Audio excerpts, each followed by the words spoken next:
ইরানের সর্বোচ্চ নেতা আয়াতুল্লাহ সাইয়েদ আলী খামেনি ইরানি জাতির উদ্দেশ্যে এক ভিডিও বার্তা দিয়েছেন। বুধবার দেশটির রাষ্ট্রীয় টেলিভিশনে বার্তাটি সম্প্রচারিত হয়েছে। জাতির উদ্দেশ্যে দেয়া ভাষণে খামেনি বলেন, আমাদের দেশের প্রিয় ও মহান জাতির প্রতি রইল আমার সালাম। আমাদের কয়েকজন প্রিয় কমান্ডার ও বিজ্ঞানী এবং বেসামরিক নাগরিকের শাহাদাত যা সবার জন্য কষ্টদায়ক, তাতে ইরানি জাতি ও তাদের পরিবারের প্রতি অভিনন্দন, সমবেদনা ও শোক জানাচ্ছি। আশা করছি সর্বশক্তিমান আল্লাহ তাদের উচ্চ মর্যাদা দান করবেন এবং তাদের পবিত্র আত্মাগুলোকে তার বিশেষ করুণায় আচ্ছাদিত করবেন।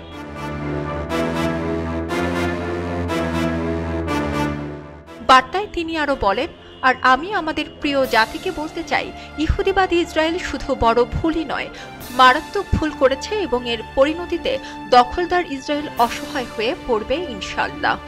ইরানি জাতি শহীদদের মূল্যবান রক্ত বৃথা যেতে দেবে না। তারা তাদের দেশের আকাশসীমা লঙ্ঘন মেনে নেবে না। আমাদের সশস্ত্র বাহিনী প্রস্তুত এবং দেশের কর্মকর্তারা ও সর্বস্তরের জনগণ সশস্ত্র বাহিনীর সঙ্গে রয়েছেন। ইরানের এই সর্বোচ্চ ধর্মীয় নেতা আরো বলেন, আজ দেশের বিভিন্ন রাজনৈতিক দলসহ বিভিন্ন মহল ও ব্যক্তি থেকে একই রকম বার্তা জারি করা হয়েছে। সবাই মনে করেন যে আমাদের অবশ্যই ঘৃণিত ও নিকৃষ্ট সন্ত্রাসী ইহুদিবাদী ইসরায়েলের বিরুদ্ধে কঠোর পদক্ষেপ নিতে হবে। আল্লাহর ইচ্ছায় আমরা শক্তিমত্তার সঙ্গে কাজ করব এবং তাদেরকে কোনো ছাড় দেওয়া হবে না।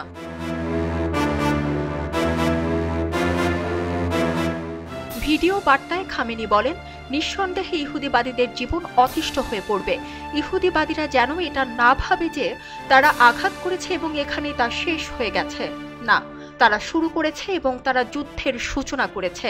ইহুদিবাদীরা যে মারাত্মক অপরাধ করেছে তা থেকে তাদেরকে অক্ষত অবস্থায় বের হওয়ার সুযোগ দেব না। ইসলামী প্রজাতন্ত্র ইরানের সশস্ত্র বাহিনী অবশ্যই এই ঘৃণিত ইহুদিবাদী শত্রুর ওপর প্রচণ্ড আঘাত হানবে। ইরানি জাতি আমাদের সঙ্গে আছে, সশস্ত্র বাহিনীর সঙ্গে আছে এবং আল্লাহর ইচ্ছায় ইসলামী প্রজাতন্ত্র ইহুদিবাদী ইসরায়েলকে পরাজিত করবে।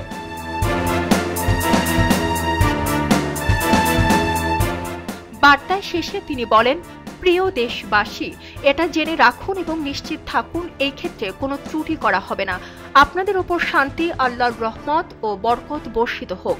এদিকে ইরানে ইসরায়েলি হামলায় নিহতের সংখ্যা জানিয়েছে দেশটির মানবাধিকার সংস্থা human rights activist in Iran. সংস্থাটি জানায়, বোমা হামলা শুরু হওয়ার পর থেকে এ পর্যন্ত ইরানে 450 জনের বেশি মানুষ নিহত হয়েছেন।